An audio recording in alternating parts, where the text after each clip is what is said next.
buenas tardes, tengan todos ustedes, sean bienvenidos. A nombre del Consejo Directivo del Centro Libanés, su presidente Michel Khoury, que en unos momentos nos va a acompañar, y la Asociación Jurídico Mexicano Libanesa Al-Muhami, de abogados de ascendencia, mexicanos de ascendencia libanesa, les damos la más cordial bienvenida. Quisiera darle las gracias y la bienvenida al que es el director del Comité de Asociaciones, que nos ha respaldado ya desde hace algún tiempo a todas las asociaciones. Jorgito, serio, muchas gracias. Gracias.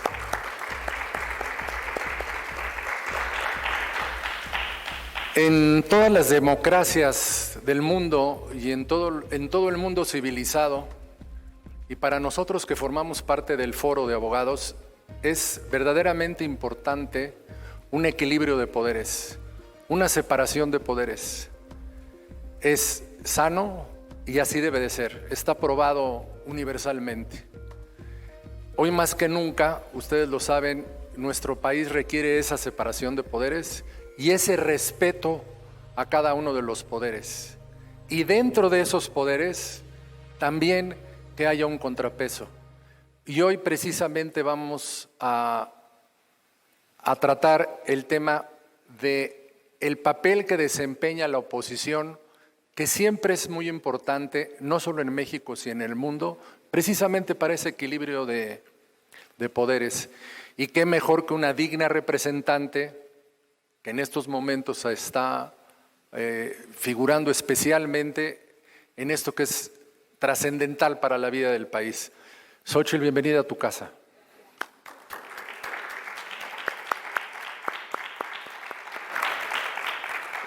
Tengo que confesarles algo, estando en la sala de consejo, los que la conocemos, están las fotos de presidentes, hombres.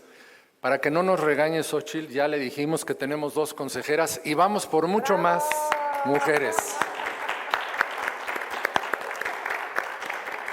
No te prometemos que la próxima vez, pero muy pronto vas a ver alguna foto de una presidenta mujer, Bienvenida, gracias.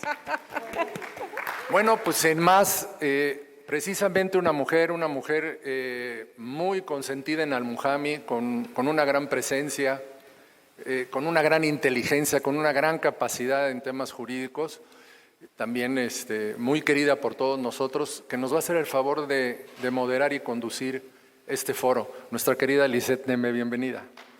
Gracias. Tienes la palabra. Gracias. Gracias, querido Gerardo. Gracias, Centro Libanés, por este gran honor de estar en este panel, de compartirlo con esta gran persona, la senadora Gálvez. Voy a iniciar con presentándola. La senadora nació en el municipio de Tepatepec, estado de Hidalgo.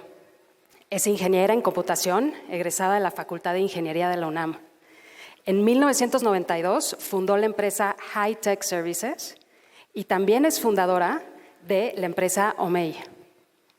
Tiene una fundación, Porvenir, de la cual es presidenta honoraria, donde destina la mayor parte de las utilidades de sus empresas para realizar acciones de apoyo a comunidades marginadas. Ingresó al servicio público durante la administración del expresidente Vicente Fox como integrante del gabinete ampliado a cargo de la Oficina para el Desarrollo de los Pueblos Indígenas y posteriormente fue la primera directora general de la Comisión Nacional para el Desarrollo de los Pueblos Indígenas. Al concluir su encargo, regresó a sus actividades empresariales, participó en un par de contiendas y en el 2015 fue electa alcaldesa de Miguel Hidalgo, cargo que presidió hasta marzo de 2018. Actualmente, a partir de septiembre del 2018, ocupa un escaño en el Senado de la República de la 64ª legislatura. Senadora, bienvenida, es un honor. Muchas gracias. Me gustaría iniciar, senadora, con las prioridades que tienen actualmente, yo creo que todos los gobernantes, ¿no? Que es la recuperación económica. Sé que usted ha adoptado varias posturas y varias acciones al respecto, pero nos gustaría saber cuáles son las acciones más apremiantes y cómo está planeando implementarlas y cuánto nos va a tomar esa recuperación. Muchas gracias. Primero quiero agradecer al Club Libanés, a todas y todos sus integrantes, especialmente a ti por esta cálida bienvenida. Y pues yo quisiera decir que ha habido dos visiones. Esta visión del gobierno actual de que no va a salvar a ningún empresario, que se perdieran los empleos que se tenían que perder, y bueno, todo parece indicar que cerraron más de 1 millón de empresas. Obviamente se han creado otras empresas y pues mucha gente realmente perdió el valor adquisitivo porque los sueldos se redujeron en un 15%. O sea, mientras otros países tuvieron políticas muy agresivas de apoyo y nosotros lo que planteábamos era una especie de ingreso básico universal para aquellos que trabajaban. Porque hay apoyos sociales para la gente que menos tiene y que esos han existido hace muchísimos años, no fueron inventados con este gobierno, pero la gente que tenía trabajo, sobre todo la Ciudad de México, mucha gente que trabajaba de mesero, que trabajaba en un hotel y que a lo mejor tiene 2 días de trabajo y entonces gana la tercera parte que ganaba. Y hay mucha gente endeudada con rentas, pequeños empresarios que pues tenían una nómina. Y el planteamiento de nosotros era que se pospusieran las megaobras, como el Tren Maya, como la refinería de Dos Bocas, y hubiera un apoyo líquido a las personas que habían perdido su trabajo. Estábamos hablando en ese momento de 1.600.000 personas. No se aceptó esta propuesta. Se propuso que hubiera un apoyo, yo no digo que a los grandes empresarios, obviamente esos van a sobrevivir, al micro y pequeño empresario que no tenía para pagar la renta, el de la tortería, el de la estética, la de la papelería. ¿Cuántas papelerías? Bueno, en mi caso hay una papelería que está a la vuelta de su casa, que yo creo que tenía toda la vida, que dependía de los colegios, cerró. Y ya no existe más el señor de las maquetas. Diana se debe de acordar perfectamente. Esa papelería ya cerró. Y seguramente muchas otras papelerías cerraron con el cierre de escuelas. Entonces, esa fue una propuesta que hicimos en el Senado de la República y no fue escuchada. O sea, no hay ganas. Y sí, efectivamente la economía se va a ir recuperando poco a poco, pero yo creo que va a haber pérdidas irreparables de muchos negocios que eran extraordinarios. Y luego lo que planteamos, yo en lo personal planteé que se pospusiera el pago de IMSS, no que se cancelara, no que se perdonara, pero que se les diera un respiro a los empresarios para pagar ISR, para pagar el IMSS, para pagar el impuesto sobre nómina. Lo hicieron todos los países desarrollados del mundo. Digo, gran parte del incremento de remesas que tuvimos en México tiene que ver con los $1,000 que les dio Biden a nuestros connacionales y que les han mandado a apoyar a las familias. Y otro reflejo del empobrecimiento de muchas familias mexicanas es lo que han tenido que hacer para salvar a sus familiares de COVID. Hay una encuesta de INEGI de ingreso-gasto que habla que el 40% de familias han tenido que comprar medicamentos. Es una locura, porque el Seguro Popular desapareció y de alguna manera te daba medicamentos. Entonces, familias que, al menos yo conozco mucha gente cercana, que su hijo lo internaron y como los seguros sociales estaban atascados, se fueron a hospitales privados y deben todo. Vendieron la casa, vendieron el coche, se endrogaron para salvar a sus pacientes. De ese empobrecimiento no se ha hablado. Pero entonces, ¿qué tenemos que hacer? Pues nosotros insistimos que ahorita es recuperar el tema del Seguro Popular, que la gente deje de gastar en medicamentos, deje de gastar en atención médica, que empiece. Hay una buena iniciativa del gobierno, no me parece mala, que es estas empresas como a la confianza de que vas a pagar el 1.5% hasta el 3% si facturas menos de 3 millones de pesos al año. Eso está bien. Y justamente esa iniciativa viene en la miscelánea fiscal que ahora se está discutiendo, ¿no? Que me parece que lo que puede ayudar a impulsar es justamente a reducir un poco la informalidad. Sí, por supuesto que es una buena estrategia y es de las cosas que más celebro del paquete fiscal. Yo creo que es algo bueno, ojalá funcione.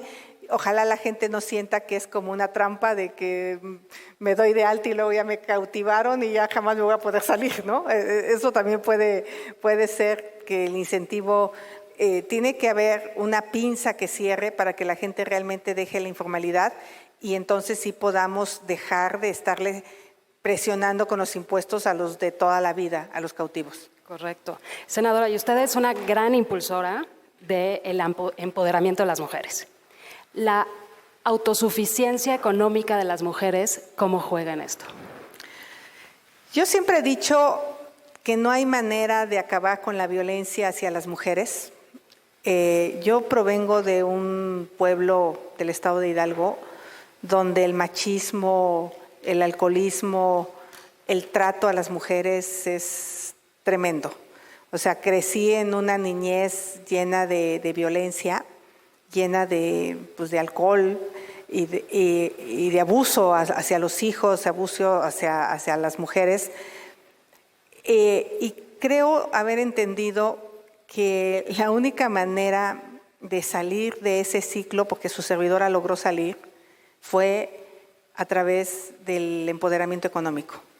No hay manera que las mujeres dejemos de ser víctimas de la violencia mientras no tengamos la capacidad económica para tomar una decisión. Si tienes una pareja violenta y tú tienes la manera de salir adelante sola, hijo, lo botas en 3 patadas, de verdad.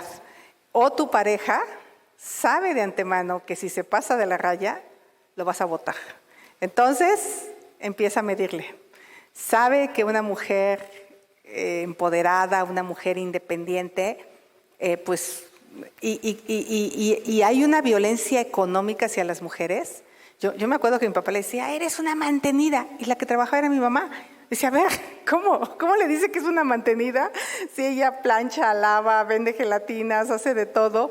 Entonces, y se da en todos los estratos sociales, ¿eh? No solo se da en las comunidades pobres, también se da en lugares donde hay bastante poder económico, pero que la mujer no tiene esta capacidad. Entonces, miren, yo sigo casada, tengo una pareja. No quiere decir que el hecho que las mujeres seamos empoderadas, estamos condenadas a vivir solas. Lo que pasa es que sí ponemos límites a nuestras parejas y nuestras parejas saben que no pueden. Entonces, desde el Senado hemos impulsado una serie de medidas que ahorita les voy a hablar concretamente como qué. Por ejemplo, la paridad total. 50% de senadoras hoy y 50% de hombres. Estamos 49.6, pero y la Cámara de Diputados tiene 50-50. ¿Qué efectos tiene esto? Tiene efectos de que vamos a hacer leyes muy enfocadas a detener la violencia hacia las mujeres. Primero, la violencia política. Es increíble cómo a una mujer se le atacaba por su vida sexual, se le atacaba, cosa que a un hombre no se le atacaba en la política. El hecho de que se publicaran fotografías de mujeres en las redes sociales a veces por sus parejas, ¿no?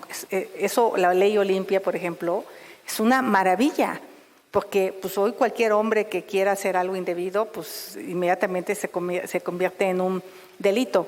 El tema de que todos los organismos autónomos, por ejemplo, la COFESE, el IFT, la Corte, magistradas, ministras, vayamos al 50-50, digo, todavía el Poder Judicial no le entró, pero tiene como encima, lo estamos mirando porque el Poder Judicial pidió tiempo. Acabo de ver el dato, solo 20% de jueces y magistradas en el Poder Judicial. O sea, tienen un trabajal el Poder Judicial para llegar al 50-50, pero me gusta que ahora hay convocatorias ya en el Poder Judicial para que abogadas como ustedes puedan aspirar a ser magistradas, a ser ministras. Y la Corte seguramente vamos a insistir en el Senado a nombrar mujeres para llegar a 5 o 6, o sea, 5 mujeres, 6 hombres. Estamos a la vuelta. Me llamó la atención que en el IFT ninguna mujer hubiese pasado el examen para ser comisionada del IFT. Entonces mandamos una alerta a todas las ingenieras, abogadas, dijimos inscríbanse al examen, porque ahora que tenemos la posibilidad de que se nombren mujeres, se van a nombrar 2 mujeres en esta que viene. No era posible que no hubiera mujeres. Entonces, todos estos organismos ya se abrieron para las mujeres. Ahora falta que las mujeres tomen la decisión de querer estar y de concursar, pero pues todo esto se logró gracias a la paridad. Nunca antes habíamos tenido tantas gobernadoras como las vamos a tener hoy.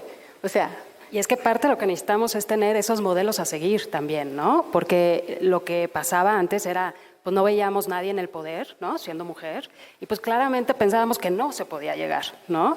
Y muchas veces también nos autosaboteamos, como usted está diciendo, ¿por qué no aplicamos al examen? exacto. Pero creo que una de las medidas es el establecimiento de cuotas, como bien lo dice, y otra es que yo creo que cada vez más existe este empoderamiento propio, ¿no?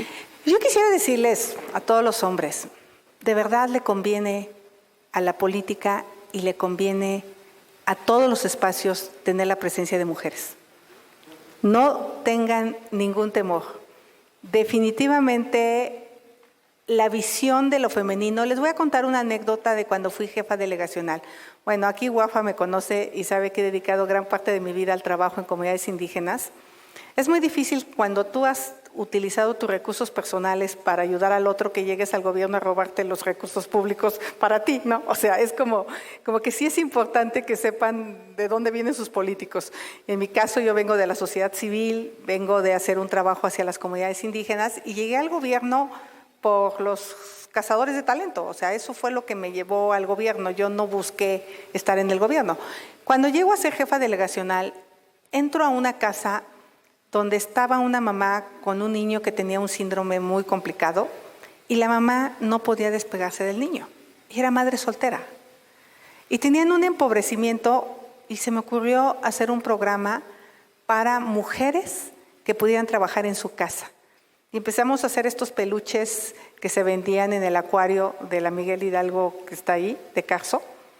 Y estas mujeres no se separaban de sus hijos, podían coser los peluches, rellenarlos y tener un ingreso económico. Estoy segura que si hubiera entrado un hombre no se hubiera puesto en el zapato de esa mujer, o hubiera entrado, saludado y se va. O sea, yo me puse a pensar que esa mamá tenía que estar con su hijo 24 horas al día porque tenía un respirador el niño. Entonces, ¿cuántas mujeres no hay que cuidan a los hijos con un montón de problemas de todo tipo de síndromes que requieren la presencia de la mujer y no nos hemos puesto a pensar que esas mujeres no pueden salir a trabajar fuera de casa? Entonces, ahí fue, y obviamente, pues una de las primeras iniciativas que su servidora hizo fue el reconocimiento de los derechos laborales para las trabajadoras del hogar. O sea, son las que limpian los baños, son las que cocinan, son las que se llevan la friega de la casa de estar desde temprano. Y obviamente sí son 1,400 pesos mensuales adicionales. Pero gracias a esas mujeres nosotras podemos salir. Gracias a esas mujeres la casa está en paz y en orden. Entonces es como hacer un esfuerzo para que las trabajadoras del hogar tuvieran derechos laborales. Esa fue otra de las peleas que yo tuve como senadora de la República.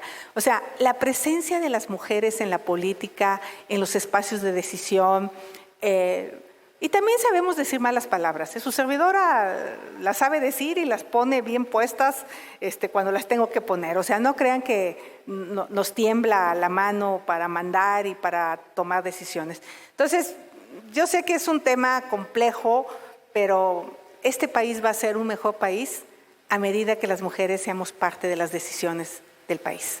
Miren, yo les hago una burla siempre. Llevamos 200 años en manos de hombres y miren el desmadre que tenemos. Entonces, yo creo que la digitalización también ayudará, ¿no? En parte a lograr muchas cosas que probablemente antes ni se pensaba que se podrían hacer de manera remota.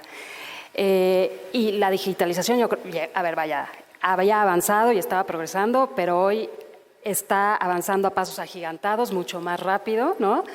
Y definitivamente llegó para quedarse, ¿no?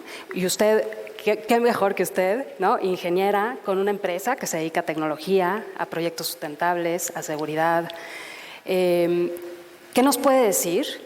¿Cómo lograr disminuir las diferencias, ¿no? en la sociedad, reduciendo esa brecha digital que existe aún en estos días, Y sobre todo creo que se debe, y ahorita nos contará su opinión, por la falta de conectividad. Creo que todavía hay una mayoría de hogares en el país que no tienen acceso a Internet. Bueno, y especialmente, otra vez, seguramente son las mujeres, las que menos acceso tienen a Internet, porque la brecha digital en las mujeres es todavía mayor. Porque los hombres finalmente son los que toman decisiones, compran el mejor celular, compran un buen paquete de Internet, se mantienen comunicados. Miren, hoy en la mañana estuve con el secretario de Comunicaciones y Transporte, y parte de nuestra agenda que abordamos pues fue justamente cómo tenemos que avanzar en resolver la brecha digital en comunidades marginadas, porque finalmente aquí estamos en la ciudad, está comunicada la ciudad, la mayoría de la gente tiene un teléfono inteligente ya, la mayoría de la gente tiene un paquete, aunque sea sencillo, de datos, o se conecta al Wi-Fi de la vía pública y ya hay mecanismos. Pero esta brecha digital también puede hacer mucho más profunda la desigualdad de nuestro país. Hoy precisamente se votó una iniciativa que presenté para que los juicios agrarios se hagan en línea y que tengan validez oficial, porque pues, todo el esfuerzo que hacen las comunidades de ir hasta la cabecera municipal, trasladarse, o del estado, ¿no? Vienen de la Huasteca, bajan, pero pues sí, qué bueno que se hagan en línea, pero si no hay internet en sus comunidades ya los excluimos. Por supuesto que también les voy a contar otra anécdota. Cuando Diana nació un viernes en la mañana, yo la parí a las 9 de la mañana y empezaba apenas la conexión por módem. Yo el lunes estaba ahí todavía como inflamada y todo, pero ya conectada a mi módem para darle asesoría a mis clientes. Les estoy hablando de 1988. O sea, cuando no podía usar el teléfono al mismo tiempo, ¿no? Exacto. Se desconectaba, claro. Sí, cuando teníamos que conectarnos vía el módem. Cuando Juan Pablo nace, yo ya más o menos es mi segundo hijo, Juan Pablo, me viene a hacer una entrevista una empresaria, una periodista del, no sé si New York Times o del Financial Times, y me dijo, oiga, a ver, pero ¿por qué usted se toma la licencia de maternidad? Si usted es muy exitosa, gana más que su marido. Digo, aquí entre nos sí gano mucho más que mi marido, ¿eh? O sea, la verdad, empezamos igual y pues yo me volví empresaria, él trabajó. Está bueno que trabajara en un corporativo porque siempre había quincena segura. Eso también tiene sus ventajas. Yo no siempre estaba tan segura de que iba a haber quincena. Entonces me dijo, ¿por qué su marido no toma la licencia de maternidad? Y entonces yo le dije, pues porque él no tiene chichis para amamantar, ¿no? O sea, y no, como que se sacó de onda.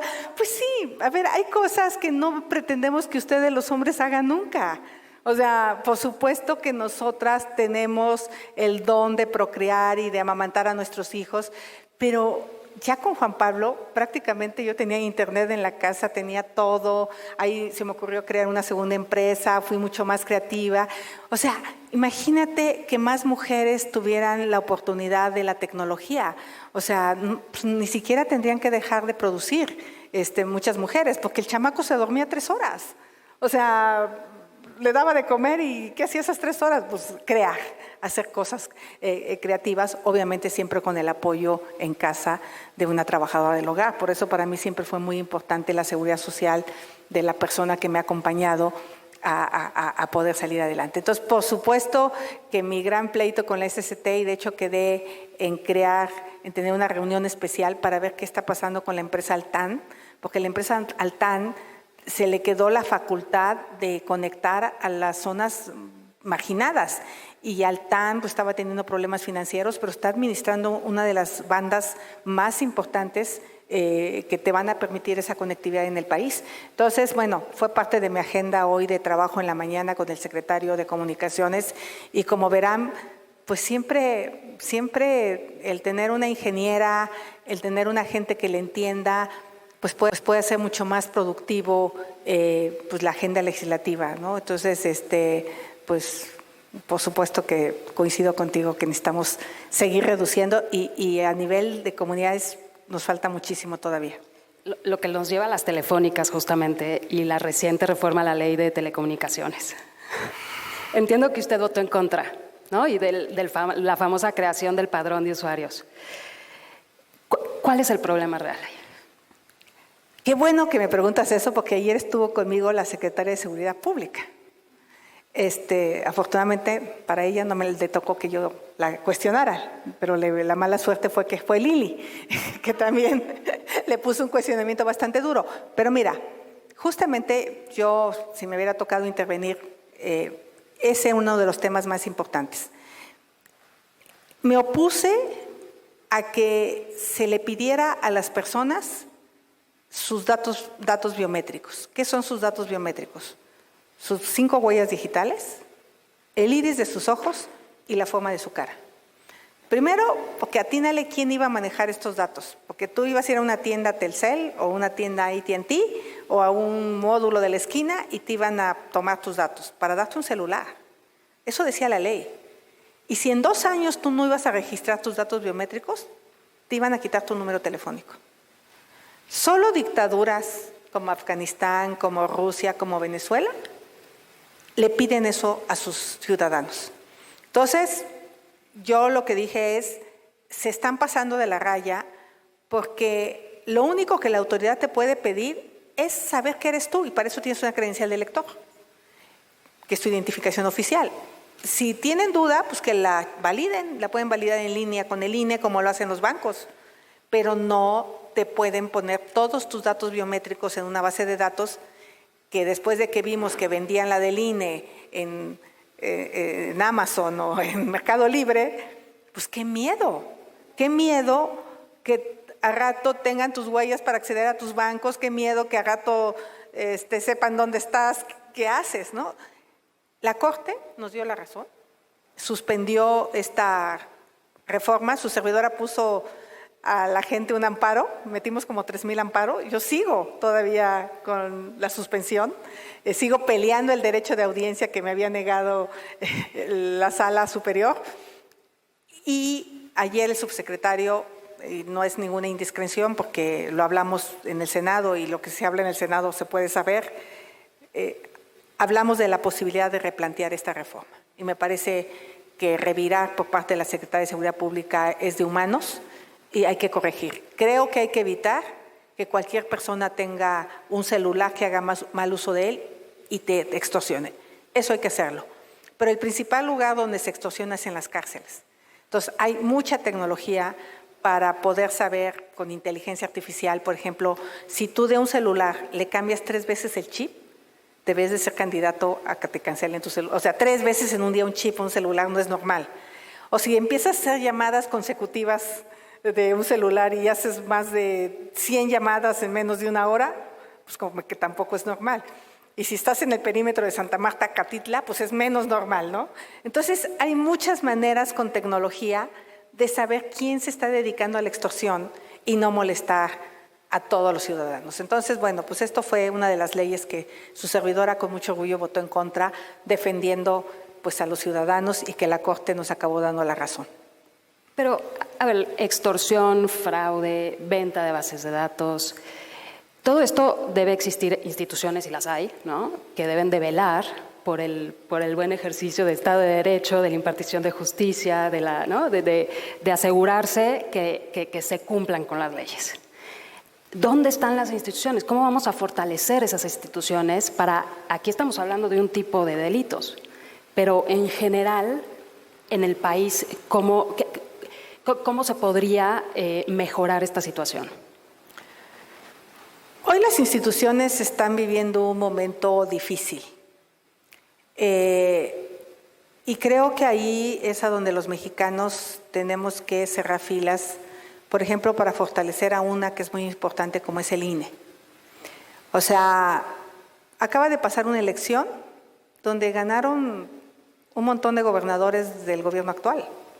Si hubiera sido una institución que no funciona, pues dijeron, bueno, pues ganaron puros del PAN, no. O sea, y fueron ciudadanos los que contaron los votos y el INE hizo una organización ejemplar de esa elección. Obviamente, a mí me parece que hay demasiadas descalificaciones a consejeros. Pues sí, le quitaron la candidatura a Félix Salgado. Pues sí, pues no reportó sus gastos de precampaña y se hizo una ley que decía que si no reportabas tus gastos de precampaña se te anulaba el registro. Si no nos gusta esa ley, cambiémosla, pero no le pidamos a las personas responsables de aplicar la ley que no apliquen la ley. Creo que ese es el tema. Por eso el presidente está planteando que se revise la ley electoral. Sí, yo por ejemplo tengo un planteamiento, que ya no haya pseudoindígenas que se hagan pasar por indígenas. Vimos muchos casos de personas que sacaron constancias apócrifas de que no eran indígenas y les dio una constancia patito y son diputados indígenas, como la prima de López Obrador, que no nació en Palenque y que salió como diputada indígena. Bueno, yo traigo una ley para que sea mucho más duro el que te acredite la asamblea de la comunidad, ¿no? Bueno, eso lo podemos perfeccionar, pero no quitar a todos los consejeros porque no le gustan al presidente. Otra institución que su servidora cuestionó muchísimo los nombramientos fue la Comisión Reguladora de Energía. Llegaron 4 candidatos, con todo respeto, yo les puse orejas de burro, se súper enojaron, pero no tenían la más remota idea del tema que se les estaba preguntando para un cargo de gente especializada. O sea, era uno escolta del presidente, otro había sido líder sindical, y vean en lo que se ha cometido la CRE. Es una tragedia, una comisión reguladora importantísima para el sector de hidrocarburos, para el sector eléctrico, es tremendo. Entonces, esa institución está en serio riesgo, no por la institución, por los perfiles, porque el Senado rechazó en 2 ocasiones esos 4 perfiles. Y el presidente tiene la facultad de nombrarlos y los nombró. Entonces, eso sí es un riesgo para la democracia, porque yo digo que ser inepto también es corrupción. O sea, no solo robar. Ocupar un cargo para el que no estás preparado es corrupción. Cuando le preguntamos qué era la CRE, dijo, ay, encontré una respuesta en Google y le empezó a leer. De Google, o sea, ¿no? Y a otro dijimos, ¿qué es el CENACE? O sea, el CENACE es el Centro Nacional de Control de Energía. No sé, o sea, ¿cómo quieres ser comisionado de la CRE sin tener, y qué es un certificado de energía limpia, qué es un CEL? Y me sacó un celular, me dijo, esto es un CEL, ¿no? O sea, y yo traía unas preguntas cabroncísimas, ¿no? A ver, dime cómo se calcula la tarifa eléctrica. No, ya ni se las hice. O sea, ya, dije, ya con eso, ahí me quedo, no tienen. Entonces, hay que defender las instituciones con gente capaz, con gente brillante, y la gente tiene que hacer su trabajo. Un último caso que a mí me sorprendió fue esta ampliación del mandato del ministro presidente. Era inaceptable, con todo respeto, se violaba la Constitución. O sea, no tengo nada contra Saldívar, es más, me cae bien Saldívar, pero tú no puedes en un transitorio ampliarle el mandato a un ministro. Y también voté en contra y fui de las pocas senadoras que se dio cuenta de lo que estaba pasando en el pleno, porque todo el mundo ya había cerrado su compu, todo el mundo ya se estaba despidiendo, y cuando vi que estaban pasando el transitorio dije, ay güey, ¿no? Y empecé en los chats, corran, llegué al pleno, obviamente ya se había votado, pero pues ya reviró el resto de ministros y el propio ministro presidente, lo cual me parece que gracias a la presión de todos los ciudadanos, de decir, eso no puede pasar en un país democrático.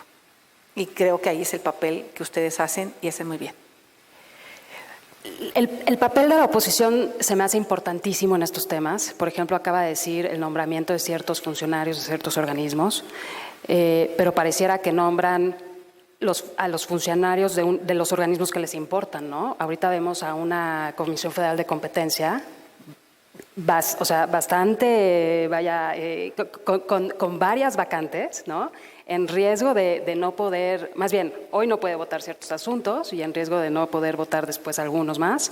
Entonces, creemos que la oposición debe tomar un papel mucho más activo en hacer cumplir la ley, ¿no? Y en hacer cumplir la responsabilidad que tienen pues todos los órdenes, las órdenes de gobierno en este país. Y, por ejemplo, el cambio climático, ¿no? Ahora estaba poco hablando de energía, de hidrocarburos, y es algo que en todos los foros se menciona. todas las agendas políticas contienen esto como una acción prioritaria. Usted también en su vida privada tiene muchos proyectos al respecto. ¿Qué nos puede decir cosas que se puedan implementar para lograr esta mejoría en el país y también en la Ciudad de México? Porque tenemos una Ciudad de México que no sé si se puede llamar sostenible en este momento. Ay, usted es mi mero mole. Miren, no quiero ser dramática, pero al planeta se lo está llevando el tren. Es increíble los pocos años que nos quedan. Si no logramos contener a 1.5 grados para el 2050 la subida de temperatura, todo indica que vamos a llegar a 3 grados. Y la propuesta es que todos los países dejemos de quemar combustibles fósiles. Esa es la primera, la más importante, porque hay dos cosas que generan la mayor contaminación. Una son los automóviles y otra son la generación de energía. El 50% de las emisiones a la atmósfera las producen estos dos temas. Entonces, obviamente, una de las que atacas más rápido es la generación de energía, transitando a las energías limpias. México lo iba haciendo muy bien y se había comprometido a tener el 35% de su matriz energética de energías provenientes del viento, del sol. Pero llega el presidente con un anhelo de esa época del cardenismo, del petróleo, del salvador de la patria, y apuesta todo al petróleo. Y él no se da cuenta que es tan estratégico el viento como el hidrocarburo. O sea, no todos los países tienen viento, no todos los países tienen sol como México. Hoy veía que Alemania está haciendo una línea de transmisión de 700 kilómetros de corriente directa del norte de Alemania para llegar al 70% de producción de energías limpias. O sea, una locura lo que están haciendo los países de Europa para contener este fenómeno y además es muy barato. Ustedes que les gustan los pesos, 1 megawatt de energía eólica o solar vale 360 pesos. 1 megawatt de energía que proviene del combustóleo vale entre 1,800 y 2,000 pesos. No hay comparación. Obviamente hay un problema con la transmisión, que sí hay variabilidad en el voltaje, pero para eso hay que construir líneas de transmisión. Hay que fortalecer la red de transmisión, hay que fortalecer el almacenamiento y viene el hidrógeno. Los próximos coches son de hidrógeno y viene el hidrógeno verde que se va a producir en las costas de nuestro país. O sea, viene una revolución tecnológica. Y todo eso es, ¿para qué? Para dejar de emitir emisiones a la atmósfera. México decide sacar petróleo y refinarlo, pero el principal problema que tenemos es que de cada barril de petróleo, mientras que en Estados Unidos se convierte 3% en combustóleo, en México el 40% de un barril es combustóleo. ¿Qué hacemos con ese combustóleo? No tenemos coquizadoras para hacerlo coque y poderlo quemar en la industria cementera, en otras cosas. Son montañas de combustóleo que ya no se pueden almacenar, quémenla en las termoeléctricas y saquen el gas, que es un combustible mucho más limpio. Entonces, lo que se quema en Tula todos los días y lo que le llega a la ciudad es de terror. De terror lo que estamos respirando todos los días. Por eso se sienten cansados, por eso se sienten mal, por eso quien se enferma de COVID se agrava, porque ya tiene los pulmones inflamados. Entonces, no solo es un tema de cuidar al planeta, de contener el 1.5 grados. Si pasamos el 1.5 grados, van a desaparecer especies marinas, va a haber más incendios. Diana va a decir, ay mamá, ya no quiero tener hijos, seguramente va a pensar eso ahorita después de escucharme. Porque qué miedo y qué planeta le vas a dejar a las generaciones. Entonces, Biden está encabezando un gran movimiento y vamos a estar en Glasgow, allí muchos jefes de Estado y su servidora va a estar en Glasgow en noviembre, en la Cumbre Mundial de Cambio Climático, y México va a salir reprobado. Porque nuestros políticos mexicanos toman decisiones no apegadas a la ciencia, lo toman en función a ideología política. Y este debía ser un debate nacional de técnicos, no de políticos. Los ingenieros, los especialistas, los ambientalistas, todo mundo debería decir cuál debe ser nuestra forma de generar energía. Y yo estoy convencida que la energía debe ser limpia y barata. Y hoy es sucia y cara. Entonces, por supuesto que no puedo estar de acuerdo con esta política energética que además de dañar la salud de los mexicanos, encarece el costo de la electricidad. Y lo más grave, en 3 años no hemos producido nada nuevo. Vamos a tener problemas de apagones en pocos años. ¿Por qué? Porque el crecimiento económico requiere más energía y hay un déficit de energía que lo empezamos a tener en nuestro país. Entonces, ojalá las generaciones futuras, y si me están viendo en esta conferencia jóvenes, tomen conciencia de la importancia de sumarse a la agenda de cambio climático y de exigir de nuestra clase política acciones más contundentes en esta materia. Para mí fue un gran día de dolor el día que se aprobó esa ley, donde se sacaron del despacho. Obviamente todos los abogados tuvieron un montón de trabajo porque tuvieron que hacer miles de amparos. A los que mejor les ha ido en este país es a los abogados. Se la viven haciendo amparos. Pero ahorita está suspendida, aunque por debajo del agua la CFE está operando esta ley como si estuviera aprobada. La Ciudad de México, senadora, ¿qué propuestas existen para mejorar la movilidad, para mejorar la economía, para mejorar el uso de energías verdes? Estás consciente que estás hablando con una ingeniera, ¿verdad? Pues, bueno, entonces ahí les va. Acabamos de vivir una tragedia que es inundar con heces fecales, para no decir caca, al Valle del Mezquital. Todo el drenaje profundo de la Ciudad de México va a dar con el colector central y el colector oriente hacia el río Tula. De manera perversa, porque ese colector se puede abrir y cerrar, tiene compuertas, se decidió no inundar a la ciudad, porque hubiera sido una gran tragedia en la ciudad. Y a lo mejor los costos económicos, no pasó de que en Tula se murieron 15 en el hospital. ¡Qué tragedia! Se murieron 15 personas, porque nadie avisó que se iba a despojar 2 presas. La presa Requena y una presa en el Estado de México. No es posible que todo el agua de lluvia que nos las trae una bomba que se llama huracán, ¿no? Que se encarga de traerla del mar, ese huracán, y traernos lluvia a la Ciudad de México, la mezclemos con el agua negra y la mandamos al Valle del Mezquital y en época de secas la ciudad no tenga agua. Es una locura. Es el tiempo de los ingenieros y de las ingenieras en este país.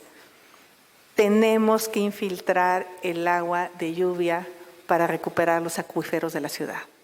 Todas las banquetas tienen que convertirse en banquetas infiltrantes, las esquinas tiene que haber jardines infiltrantes. Su servidora, si tienen interés en este tema como delegada, hizo varios jardines infiltrantes en espacios llenos de mugre, de talachas, de talacheras ahí, y excavas 3 metros hacia abajo, metes piedra de río, metes tezontle, metes grava, gravilla, arena, y haces filtros naturales y haces cajones de filtración de agua de lluvia para meter cientos de miles de metros cúbicos. Y eso no se lo aprendí más que a un alcalde visionario en Portland. El alcalde de Portland tenía que pagar millones de dólares al Estado por contaminar, juntar y mandar agua al río contaminada. Entonces decidió infiltrar, porque cuando había lluvias severas, pues se les desbordaba su drenaje y pasaba lo de la ciudad. Entonces estuve en Portland, me pasó toda la técnica constructiva de estos jardines infiltrantes. Esa es la solución para el tema del agua en la ciudad. Su servidora prácticamente usa bicicleta. Yo llegué aquí en bicicleta y vengo desde Malsa del Sur en bicicleta. Hoy es el Día Mundial sin auto. Me muevo perfectamente por toda la ciudad en bicicleta. Llego al Senado en bicicleta, porque sí creo que cada contaminación que me ahorre de un tanque de gasolina ayudo al planeta. Entonces necesitamos hacer más ciclovías como las de Insurgentes. No se enojen con los ciclistas, no se enojen con los peatones. El 30% de viajes en la ciudad lo hacen a pie, sobre todo las mujeres, que van al mandado, que van a dejar a los niños a la escuela. O sea, solo el 20% de viajes los hacen los del coche. Y los espacios dedicados al coche son infinitos en la ciudad. Entonces, esto que se hizo en Insurgentes de dedicar un carril a la bici, gracias a eso me vine desde el Senado en bicicleta y me voy a regresar a mi casa ahorita en bicicleta, porque ya hay un montón de ciclovías súper seguras. Entonces, necesitamos más transporte público, más ciclovías, más teleféricos, como el que se está haciendo, que ya me subí al Cerro del Chiquihuite con el nuevo cablebús. Necesitamos políticas agresivas. Miren, Anne Hidalgo en 2 años transformó París, pero se requieren ovarios. Se encabronaron 60,000 automovilistas porque les quitó su cajón. Quitó 60,000 coches de la calle, pero 2 millones de parisinos se lo reconocieron y la votaron y la reeligieron. O sea, por supuesto que siempre va a haber quien se enoje, porque la gente compra un coche pensando que sea la ciudad la que le resuelva dónde lo pone, ¿no? Y no, pues, si compras su coche tienes que tener dónde estacionarlo, ¿no? Y entonces empieza la gente a pegarse en la calle por un cajón de coche en la calle. Entonces, a medida que haya buen transporte público, este Metrobús es buenísimo, yo lo he ocupado muchas veces. Te vas hasta el Senado, vienes, la gente va a dejar el coche.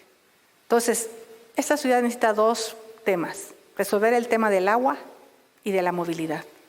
Necesitamos hacer más departamentos sin cajones de estacionamiento. Estos jóvenes ya se pueden mover en Uber y en bicicleta. Ya no necesitan tener cajón. Entonces, para la ciudad, lo que necesitamos es recuperar la visión económica de la ciudad. Necesitamos recuperar la vocación. La ciudad perdió mucha vocación económica. Necesitamos entrarle a la economía circular. Necesitamos entrarle a los servicios de salud. Tenemos unas zonas médicas impresionantes. O sea, esta ciudad es súper importante y es de las ciudades que menos ha crecido a nivel mundial. Creo que hace falta reactivarla y que los vecinos se dejen de enojar por todo, porque la mejor solución de la ciudad es construir hacia arriba y dejar de comernos las áreas verdes.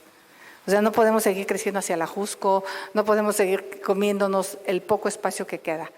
En fin, como alcaldesa de Miguel Hidalgo, pues la verdad es que sí me dio una visión. Obviamente el tema de la basura, la economía circular es fundamental. Necesitamos dejar de generar basura, necesitamos volver a reciclar prácticamente todo lo que usamos. En fin, no acabaría aquí, pero... Me gustaría compartirle, me están llegando aquí las preguntas y todo lo que están escribiendo en el Zoom. Me gustaría compartirle cosas muy agradables que están escribiendo. Xóchitl, eres muy clara y con una cabeza extraordinaria. Por favor, sigue luchando por México y haz que la oposición se una, que no se divida por intereses personales. Gracias por ser honesta. Es desesperante todo lo que está pasando en nuestro país. Tú eres muy coherente. Gracias. Preguntan aquí, ¿quisiera ser candidata para jefa de gobierno para la Ciudad de México? Por supuesto que sí. ¿Por la oposición o cómo se lanzará? Morena no creo que me invite, no te preocupes. No, mi siguiente pregunta es, ¿cuál es la oposición? Pues mira, yo creo que mi perfil, yo no milito en ningún partido político. Nunca he militado en ningún partido político. Fui invitada por el presidente Fox a un cargo y lo puedo decir aquí con todas sus letras. Manejé miles de millones de pesos y de las cosas por las que me puedo parar en la tribuna a decir lo que digo, con las agallas que los digo, es justamente porque jamás en mi vida he tomado un centavo que no sea producto de mi trabajo. Y creo que es lo que le hace falta a la clase política en nuestro país, decencia. Necesitamos recuperar la decencia en la política, la probidad, la capacidad técnica, ¿no? O sea, yo si no tuviera conocimiento de sustentabilidad, de energía, de agua, de administración, pues ¿para qué te lanzas a un cargo si no tienes idea? Entonces, sí han llegado muchos personajes bien güeyes a la política que hacen un desastre en el país. Entonces, creo que sí es importante estar preparado, pero también es muy importante ser honesto. Y el presidente decía que había que tener 90% de honestidad y 10% de capacidad. Yo digo que hay que tener 100% de capacidad y 100% de honestidad. Correcto. Y no solo es el talento, definitivamente, porque creo que hubo una fuga de talento bien importante en esta administración, por muchas razones, pero también en su caso en particular, con su perfil, usted no depende de su sueldo como servidora pública. Y eso creo que ayuda, ¿no? Ayuda a no tener malos pensamientos y también me lleva al tema de pues, cómo se redujeron los sueldos a los servidores públicos, que creo que es algo que está muy relacionado con la necesidad de las personas, ¿no? Es normal que si uno tenía un ingreso de 100, ¿no? Compromisos financieros seguramente de lo mismo, y de repente empiezan a ganar 70. ¿Qué opina de eso y cómo se puede combatir por ahí la corrupción? Logramos salvar la ley, que hoy la ley permite que alguien gane más que el presidente si tiene una especialidad técnica. Eso fue una propuesta de una servidora, de que hay técnicos, por ejemplo, el director de Pemex no debería ser un agrónomo. Debe ser un hombre financiero brillante, conocedor de la industria petrolera, y obviamente ese hombre brillante no va a querer venir a trabajar por 100,000 pesos al mes, ¿no? Porque pues, la competencia quizá le pague $1 millón al año. No digo que le paguen $1 millón, pero sí tienes que darle un sueldo digno para que un personaje de un perfil brillante quiera ser el director de la petrolera más importante del país. O quizá el director de la Comisión Nacional del Agua.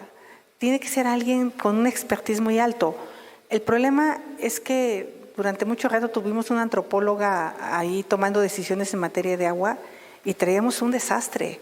Entonces sí creo que hay gente que le paga 70,000 pesos y yo digo que para lo que le hacen le pagas mucho. O sea, porque digo, debes de pagar 10,000 pesos, no saben nada. Veo mal, se desprestigió el trabajo en el servicio público. La gente que hace las cosas bien debe de ganar bien. Y también me queda claro que quienes estamos en el servicio público debemos de tener un nivel de vida modesto. Yo, gracias a Dios, mi hija sigue en la empresa y ella se encarga de pagar mis gustos. Mi hija es Diana, la que está aquí, es la directora general de Hi-Tech. Pero si mi sueldo como senadora es... Yo puedo vivir con mi sueldo de senadora. No tengo... Porque sí para dedicarte al servicio público tienes que tener un enorme amor por el prójimo.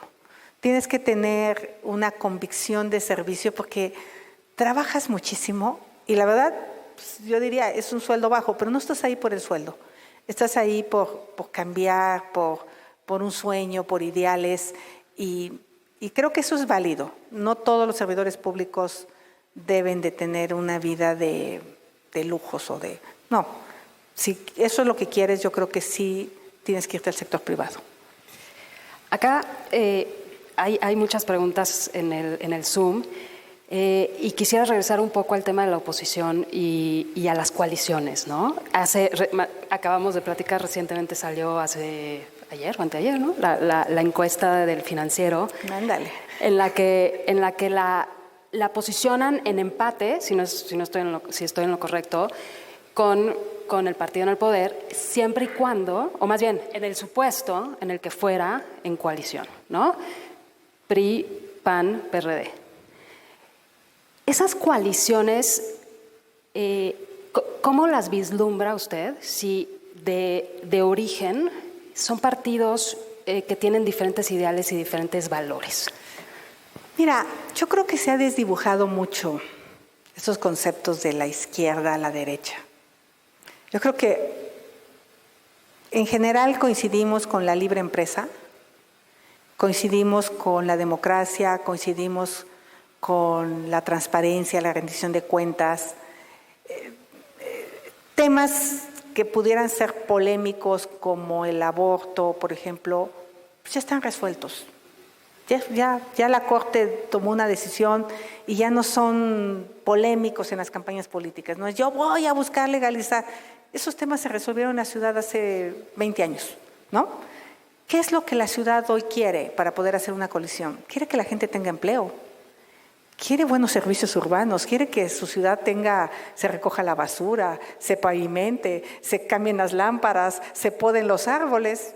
Eso no tiene que ver con izquierdas y con derechas, tiene que ver con eficacia de un gobierno, que haya empleo, que los políticos no sean ratas.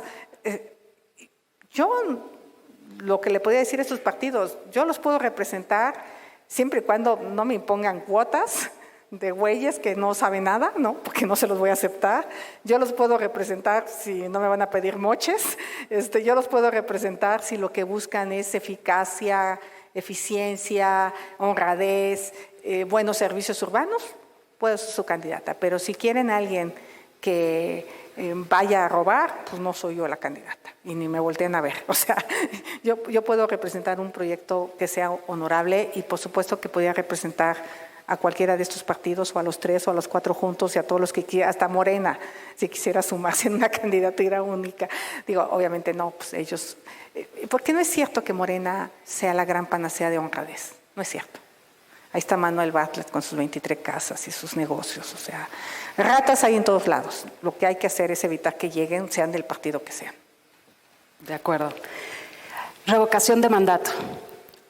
Se acaba de publicar, se acaba de entrar en vigor. En próximos meses, en teoría, ¿no? Va a existir, o no en teoría, se supone que va a existir esta consulta. ¿Cree que es un mecanismo eficaz? Yo voté a favor de la reforma constitucional y voy a explicar por qué voté a favor. Yo fui una de las que votó a favor. Yo sí creo que los ciudadanos tienen derecho de quitar a sus malos gobernantes. Yo sí creo que un gobernador como Cuauhtémoc Blanco se debe someter a una revocación de mandato. Yo sí creo que un gobernador como Duarte en su momento se debe haber sometido a una revocación de mandato. Yo creo en la revocación de mandato como un derecho de los ciudadanos, no del presidente. Nosotros hicimos una ley para los ciudadanos, no para el presidente. Si el presidente quiere usar esta ley como una ratificación de mandato, no es el objeto. Yo estoy convencida que este presidente puede tener muchos defectos, pero no es un presidente repudiado por su pueblo. ¿No? O sea, es cuestionado, no nos gustan muchas cosas que hace, pero no es un presidente repudiado. Porque no me parece que es un presidente, o sea, ostentoso, ratero. Digo, si no nos gusta que sus hermanos hayan tomado dinero, digo, eso está cuestionable. Pero no veo ese repudio social que se requiere para convocar a una revocación de mandato. Quienes deben de convocar a una revocación de mandato son los ciudadanos, no el presidente. Los ciudadanos se tienen que organizar para decir queremos que se vaya y tienen que juntar 3 millones de firmas. O sea, requiere. Obviamente Morena pues va a hacer toda una corporativización porque lo que quiere Morena es una ratificación de mandato. Pero ¿y qué tal si pierde? ¿Qué tal si los ciudadanos salen a votar y decir queremos que se vaya? Se la está jugando también, ¿eh? O sea, y yo sí iría a votar y yo sí iría a participar, porque pues yo he cuestionado tanto su gobierno que yo pediría que se fuera. Por ejemplo, yo sería de las que votaría para que se fuera. Y si gana que se quede, respetaría que se quede, por supuesto, se vale. Se vale, si los ciudadanos deciden que se quede y termina. Entonces, no debemos de tener miedo a este tipo de instrumentos ciudadanos. Podemos ganar los que queremos que se vaya o podemos perder. Y cuando se gana o se pierde, pues se aguanta uno y obviamente a la gente le da miedo porque pues sí, piensan que el presidente puede hacer mal uso, que si se ratifica entonces va a querer reelegir. No, ratificación de mandato no es reelección. No nos confundamos. Yo creo que ya estamos en esto, participemos, demos nuestra opinión y hay que ir fortaleciendo. Pero en su momento, esto que aprobamos en el Senado va a servir para correr a un personaje que realmente sea bastante nefasto. Pero hay que lograr mayor participación ciudadana, ¿no? Hemos visto que, salvo por las elecciones presidenciales, que yo creo que son las que mayor participación ciudadana logran atraer,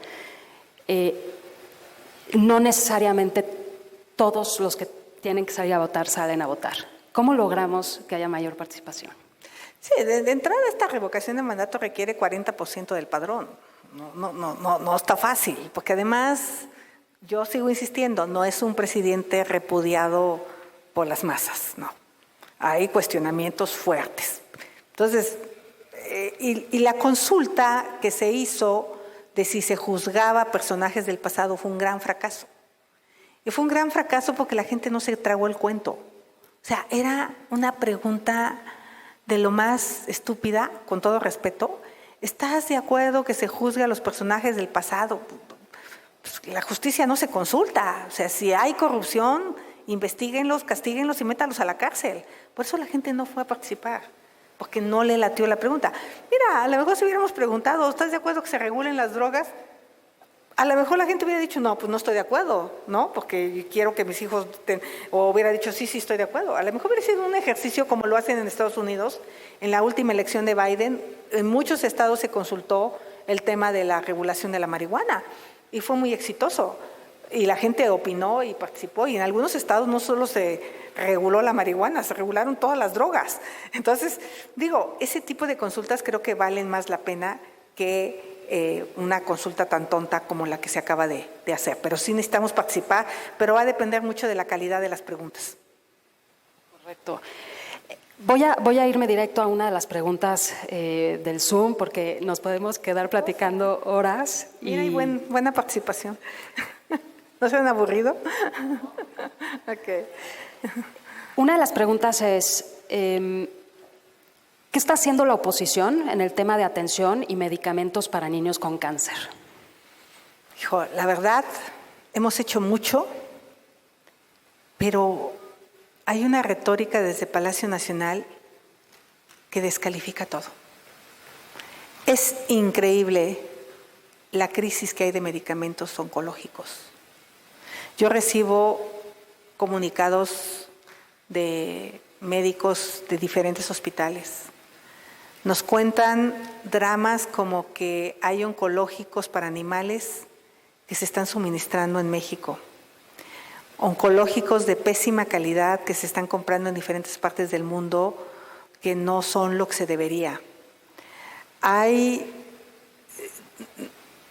Pero primero muchos médicos nos dicen, hijo, te lo digo, pero no puedes dar mi nombre, porque me van a despedir del hospital en el que estoy, porque me da miedo. O sea, hay una persecución de este gobierno. ¿Ya vieron la persecución contra los científicos de CONACYT? Híjole, mientras Lozoya está en su casita habiendo recibido depósitos millonarios en sus cuentas, habiéndose comprado 2 casotas, los científicos del CONACYT están acusados de delincuencia organizada, una cosa tremenda. Este gobierno sí persigue. Entonces, tiene intimidado a los médicos que pudieran ser la prueba de lo que está pasando en los hospitales. Pero ahí están los papás. Los papás salen, vienen, caminan, bloquean. ¿Y qué dice el presidente? Son papás que financian las farmacéuticas, ¿no? Y con eso, ¿cuántas personas de las farmacéuticas hay en la cárcel? Ninguna. Si el presidente tiene pruebas de que hubo un abuso con los medicamentos en el pasado, que hubo negocios indebidos con las farmacéuticas, que los meta a la cárcel. Pero simplemente usa esa retórica para descalificar cualquier movimiento. Hemos hecho investigaciones, hemos presentado puntos de acuerdo, hemos hecho denuncias, su servidor ha hecho denuncias. A ver, una que hice de 14 personas que fallecieron porque se les suministró heparina contaminada en el hospital de Pemex en Tabasco. Se probó que la heparina se le compró a una empresa Patito, era como un hechizo, negociazo yo creo que del director del hospital.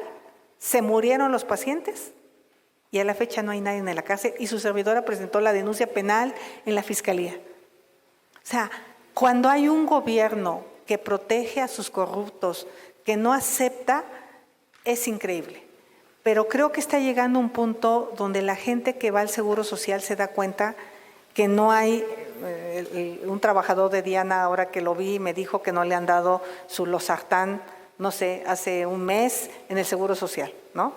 Ya les está llegando a más gente, y yo espero que llegue un punto donde toda la gente realmente empiece a levantar la voz, porque ahora siguen siendo muy pocos los papás de los niños con cáncer. O sea, han muerto 1,600.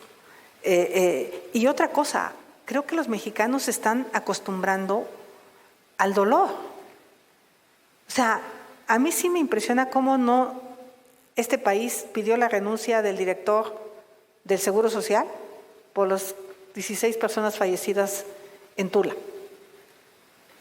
O sea, se acabó el oxígeno y se murieron.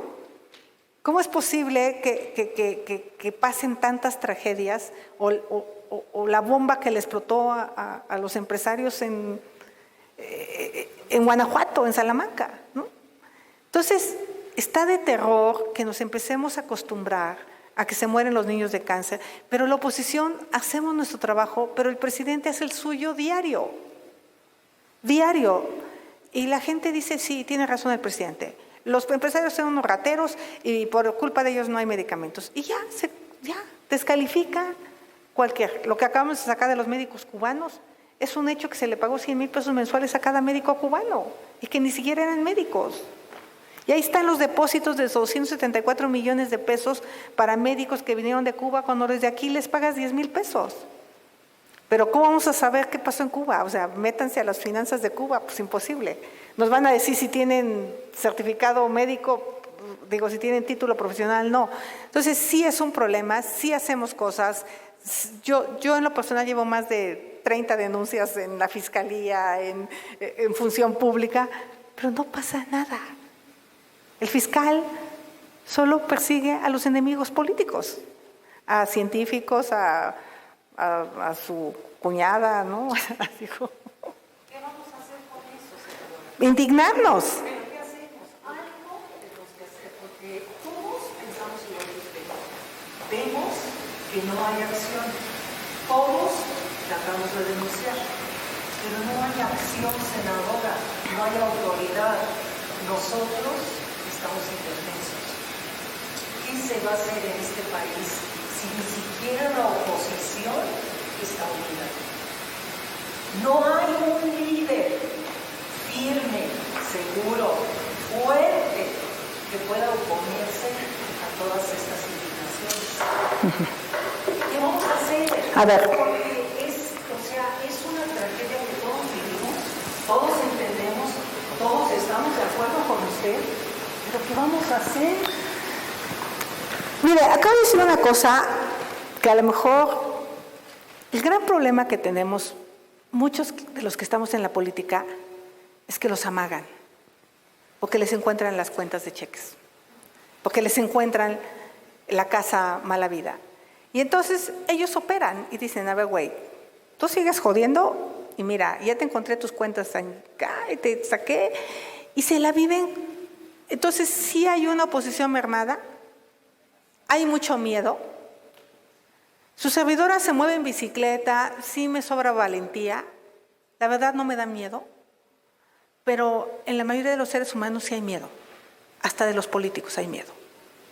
Lo que hizo ayer Lili Téllez, de verdad es un acto de valentía de Lili, porque decirle lo que le dijo a un general de 5 estrellas en su cara, está cabrón, ¿eh? O sea, de verdad. ¿Y sabe qué? Para su orgullo, las mujeres somos las que estamos dando la cara en el Senado de la República. Habemos varias mujeres, o sea, el pendejo de Gatell, que yo le dije que era un pendejo y se lo volvería a decir en su cara.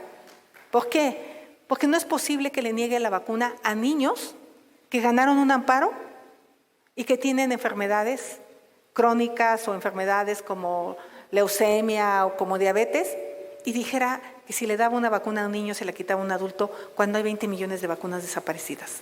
Y cuando le está dando 3 millones de vacunas a otro país, que no tengo nada contra ellos, pero que le niegues una vacuna, yo no me arrepiento de haberle dicho que era un pendejo, con todo respeto.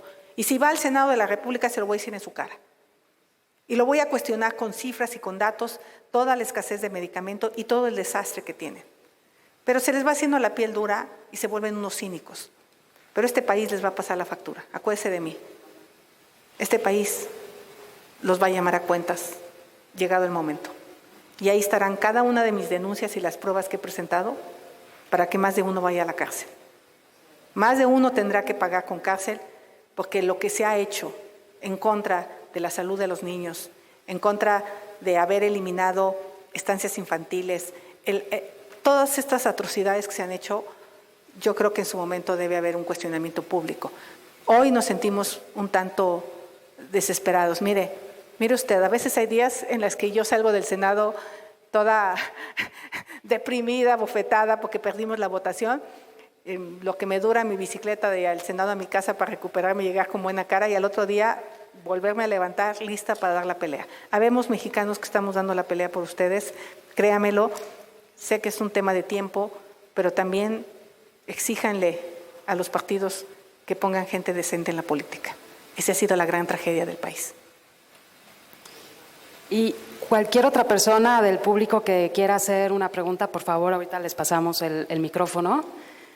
Y en lo que se animan, podemos hacerle otra pregunta. Sí, claro. De los que están conectados de vía remota.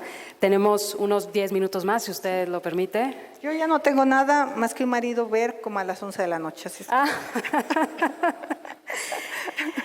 Hay una pregunta muy buena que dice, ¿qué acciones se pueden tomar desde la oposición para enfrentar el recorte presupuestario de diversos programas sociales? Y entiendo que desde el Senado no se vota el presupuesto, ¿no? En el Senado aprobamos el paquete económico. Como te digo, este nuevo secretario de Hacienda me da buena espina. Así como soy crítica en cosas, creo que es una persona que sabe, que le entiende, que es ordenado, mandó un paquete económico razonable.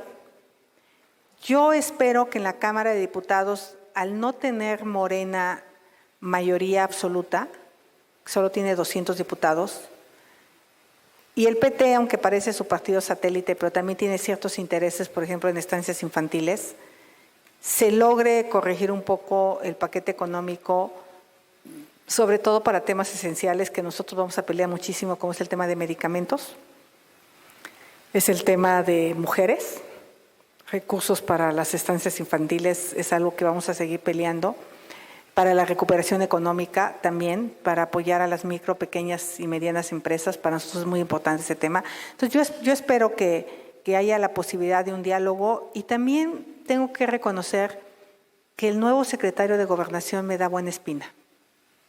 Fíjense, de entrada es un hombre que ya se ha acercado con la oposición, al menos a tener un par de reuniones, cosa que no había sucedido con la anterior secretaria de Gobernación.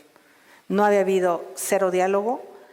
Yo creo que el presidente entendió que para sacar cualquier cosa de sus reformas constitucionales necesita mayoría calificada y no la tiene en ninguna de las dos cámaras. Entonces, no todo es negativo. Yo creo que empieza a haber algunos signos de diálogo en la Cámara y yo espero que con el presupuesto sea el caso. Aquí la están lanzando para presidenta. No solo gobernadora, ¿se lanzaría como presidenta una Merkel mexicana? No, eso sí. Bueno, tengo el cuerpo de Angela Merkel, ese sí. Por lo gordita, sí me parezco a ella. Y también científica, ingeniera, ¿no? Sí, también, ¿no? Pues no lo he pensado, pero no, ahorita no. No está en mis planes. ¿Alguien más del público que quiera hacerle alguna pregunta a la senadora? Adelante, mi amiga mía, Maca. No, pero hay que entusiasmarse. No les digas hace cuántos años nos conocemos, hace 25.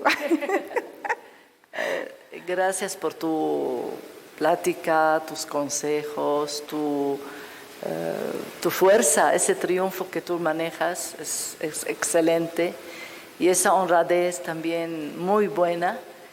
Y sí es preocupante. Yo siempre he dicho, así como lo mencionaste, que en la salud y el alimento no se debe de jugar. Tiene que haber un cambio muy fuerte y pedirlo a gritos. Si no hacen caso, a ver de qué manera se tiene que hacer caso. Muy bien.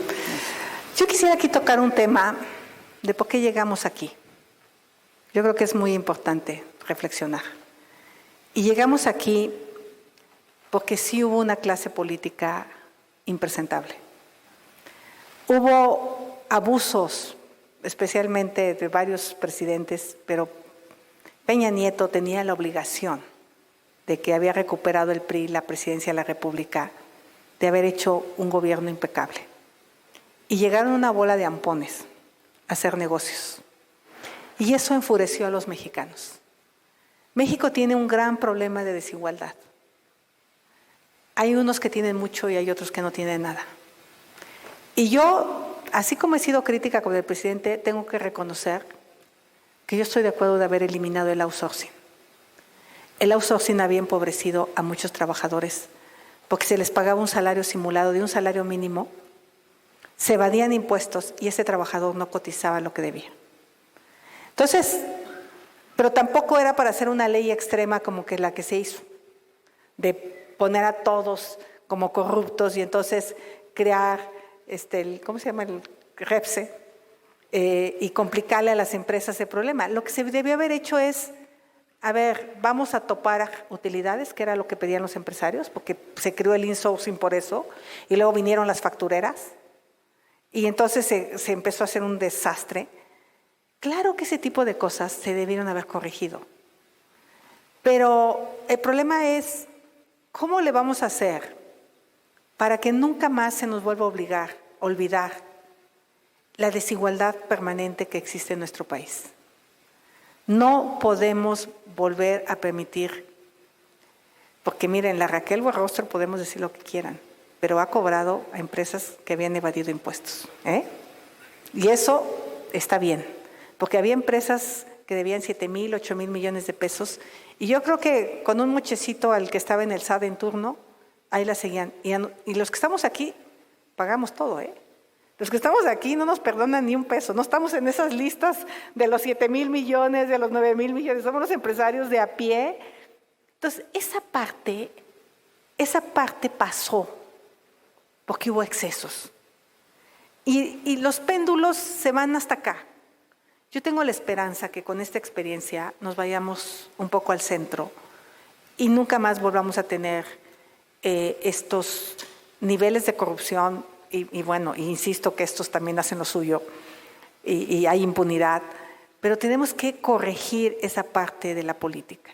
Y los ciudadanos tienen que ser mucho más cuidadosos de si ven un güey que saben que ha robado toda su vida y se lanza de diputado, pues no lo voten y díganlo, este güey es una rata, yo lo conozco, es mi vecino, y ¿no? Ahí es donde tenemos que ser menos tolerantes con una clase política corrupta. Yo sería el aprendizaje que dejaría de esto que está pasando y pues obviamente cuando la gente escuchó primero a los pobres, pues la gente se entusiasmó. No más que lo que la gente no se ha dado cuenta todavía es que le aumentaron la pensión a 2,600 pesos, pero está gastando 1,000 en medicinas. Y no hay mantenimiento a sus carreteras y entonces está pagando el auto en 150 pesos en lugar de pasar 50 pesos porque la carretera está del nabo, ¿no? Y no se da cuenta que su hijo no tiene empleo y entonces con esos 2,200 no va a vivir y se van a empobrecer toda la familia. Eso todavía no lo ubican, lo empiezan a ubicar, por eso la ciudad votó como votó, porque es donde más se resintió este tema. Entonces, mi conclusión sería, nunca más volvamos a permitir una clase política inmoral que a los ojos de los ciudadanos se exceda, se robe el dinero y no, porque entonces van a llegar mesías prometiendo las perlas de la vida. Senadora, ¿algo más con lo que quiera concluir? Porque hasta el momento ha sido encantadora esta plática. Le quiero transmitir también todos los buenos comentarios que han llegado por el Zoom. Si los leo ahorita creo que nunca acabamos, pero todos coinciden que ha sido una excelente ponencia muy clara, con datos duros, ¿no? Si bien hay cosas en las que no está de acuerdo, también hay cosas en las que está de acuerdo y lo dice, ¿no? Y eso es muy valioso. Y no nada más eso, sino es otra vez propositiva, que es algo que es muy importante para todos entender cómo se van a implementar todas las acciones ¿no? de las que se hablan y buenos deseos. La dejo concluir para liberarla ya, a menos que alguien más tenga una pregunta. Solo de felicitación. Gracias. Y a Gerardo ahí que fue lo que resolvió este tema de este evento, y el valor de Xochitl, como siempre, decía las cosas como son, Gracias, como dice Xochitl, las cosas como son. Entonces, felicidades, Xochitl, como siempre, ¿eh? Gran valor, gran mujer, y seguramente va a ser en la Ciudad de México nuestra próxima representante. Sin duda. Cuenta con mi voto. Digo, para mí ha sido una gran sorpresa, señora senadora, haberle escuchado. A ver, para que lo escuchen los que están en internet, porque sí, porque si no los de las redes sociales no lo escuchan. Digo que para mí ha sido una grata sorpresa haberle escuchado. Yo me la pintaban de otra forma.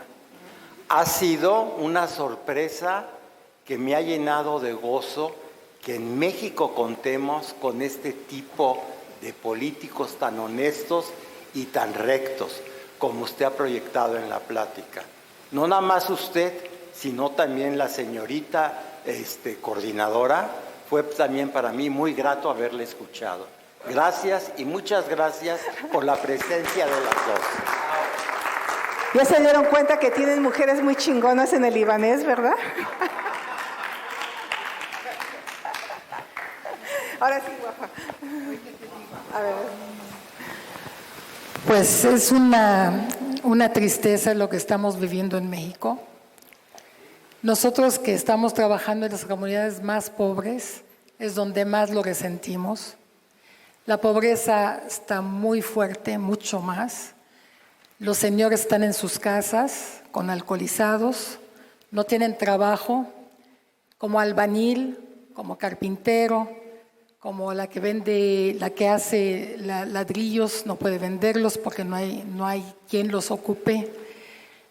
Y las mujeres están yendo a trabajar en las casas, los niños están en manos de los padres.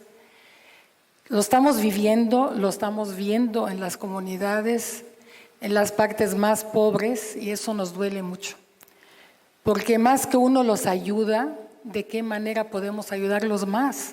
Si el mismo gobierno que está presumiendo que está ayudando a los pobres, los está empobreciendo más, porque no le está dando fuente de trabajo.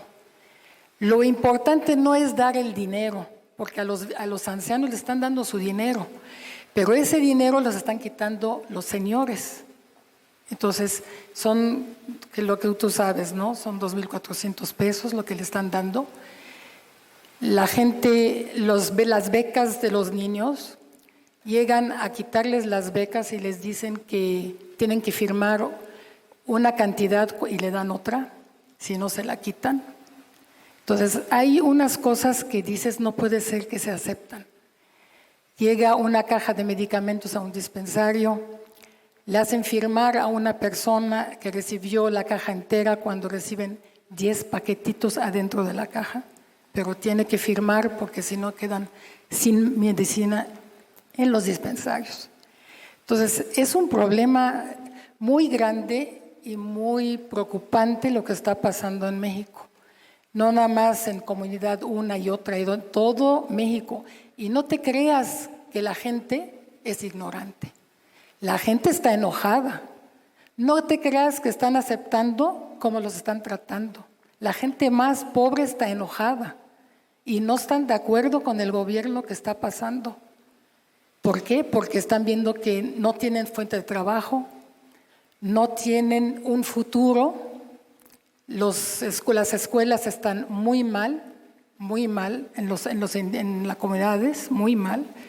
Entonces, no hay que cegarnos que la gente más pobre está de acuerdo en lo que está pasando. La gente pobre sí está enojada. Y en todos los sectores. En hospitales que estamos viviendo aquí en la Ciudad de México, están muy enojados, como estás diciendo, falta de medicamentos, no tienen para pagar un medicamento. Hasta para hacer una operación tienen que llevar, para hacer la operación, lo que son la anestesia, tienen que pagar los instrumentos casi para que le hagan una operación. Entonces, sí es preocupante lo que está pasando en México y es muy triste. Y a ver cómo nos puedes ayudar, Xochitl. Y tú puedes, ¿eh? Tú puedes. Yo puedo. Muchas gracias. Bueno, pues yo antes que nada quiero agradecerle a Gerardo de verdad la invitación a Michelle Curi. De verdad, un gusto, pero especialmente a ti, Lisette, por tu conducción de esta charla, que es una charla. Realmente creo que es muy importante que sepan qué hacen sus senadores. O sea, de verdad, ser oposición y ser minoría no es sencillo, pero yo creo que hemos logrado cosas, no las que quisiéramos, pero ahí está la voz, ahí está el contrapeso. El gobierno, yo lo veo preocupado, ¿no? Siento que le ha bajado a la soberbia que lo caracterizó los primeros 3 años. Era impensable, los primeros 3 años era, no le cambian una coma a las leyes y va. Yo sí siento que ya se dieron cuenta que el país no está caminando y a mí no me daría más gusto que el presidente rectificara y que a México le fuera mejor. Y si yo tengo que hacer algo para hacerlo, lo voy a hacer. Yo quiero agradecerle a la comunidad libanesa porque, miren, la comunidad libanesa confió en mí hace 25 años, cuando yo pues, era todavía bastante más joven que ahora, mucho más joven, y teníamos el programa de apoyo a niños indígenas y el centro libanés, el que tienen en la avenida Toluca, nos abrió las puertas para una hambruna que tuvimos en Chihuahua tremenda, para mandar alimento y aquí mis amigas siempre conocemos el Cardonal, qué tal todo nuestro trabajo y eso habla de cómo ustedes siempre se han preocupado por México y eso yo los felicito, síganlo haciendo, veo que siguen trabajando ahora en la zona Mazahua y creo que ese es otro tema, todos podemos hacer algo y un buen tema sería intentar que todas las trabajadoras del hogar, de personas cercanas, pues las orienten de cómo darlas de alta. Creo que es la mejor manera de ayudar a México en este momento, ¿no? Hoy el Seguro Social tiene una plataforma muy sencilla para dar de alta a tu trabajadora y empezar a ser mucho más solidarios entre todos. Y yo creo que ir reduciendo la brecha de desigualdad nos va a hacer un mejor país en todos sentidos. Entonces yo agradezco y también cuenten conmigo en el Senado. Cualquier idea, cualquier propuesta de las abogadas, de los abogados, de leyes que crean que son necesarias, estoy abierta.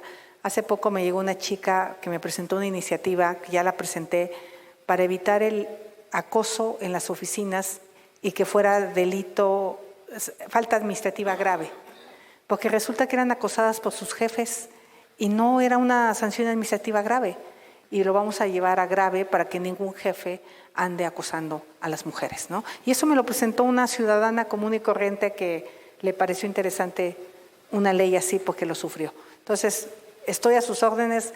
Muchas gracias y gracias por haber aguantado en las redes sociales. Gracias a usted, senadora.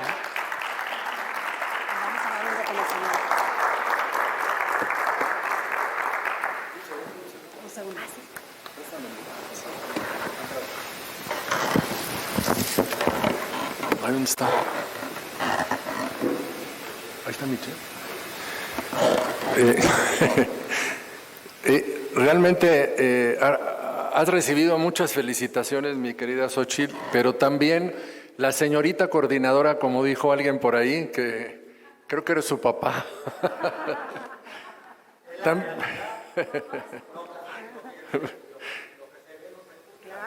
También ha recibido muchas felicitaciones. De veras fue una sorpresa. Y un aplauso para Lisette, la verdad. Gracias.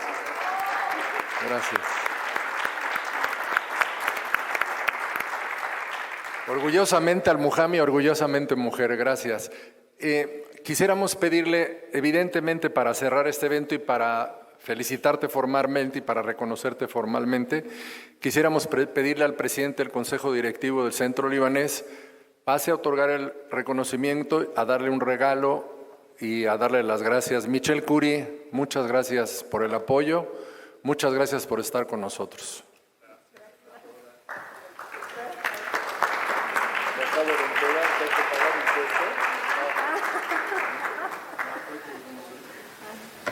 Muchas gracias, Gerardo. ¿Sí hay que pagar impuestos? No hubiera venido. Muchas gracias a todos por su asistencia. Lisette, felicidades. Decía hace unos momentos Gerardo que era tu papá. Yo digo que sigue siendo. Senadora, yo he tenido la oportunidad estos últimos meses de convivir con usted.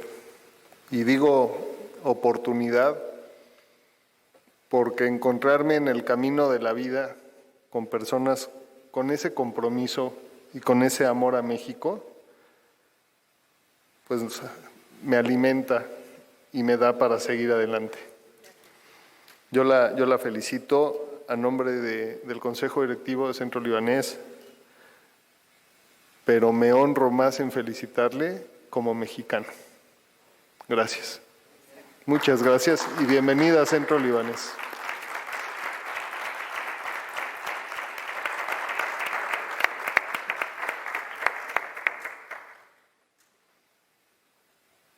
Le queremos entregar un pequeño reconocimiento a nombre del Consejo Directivo de Centro Libanés y de la Asociación Jurídica Mexicana Libanesa Al-Muhami, el Consejo Directivo de Centro Libanés AC y la Asociación Jurídica Mexicano-Libanesa Al-Muhami AC otorga el presente reconocimiento a la senadora Xóchitl Gálvez Ruiz por su destacada participación como ponente en la conferencia Los retos de la oposición en la segunda mitad del sexenio. Ciudad de México, 22 de septiembre. Firman el licenciado Michel Curianut, el burro por delante, y el licenciado Gerardo Gozaín Frangé, presidente de Al-Muhami.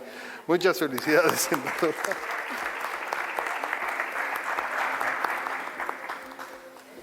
La vez pasada que tuve la oportunidad de estar con usted, que pudimos compartir los alimentos y que fue una comida de verdad por demás espectacular. Yo le decía a los que estábamos, éramos muy poquitos, como 150, ¿no? No éramos menos, como 12. Y le decía a la senadora que ella ponía la pauta en cuanto al léxico. Me tardé más en decir léxico. Y le quiero hacer un regalo del libro que hizo un expresidente, el señor Tony Trabulce, que en paz descanse, Dos pueblos, un espíritu, libaneses en México. Ya no le doy el de cocina porque sigo esperando mi invitación. Muchas felicidades y muchas gracias, senadora.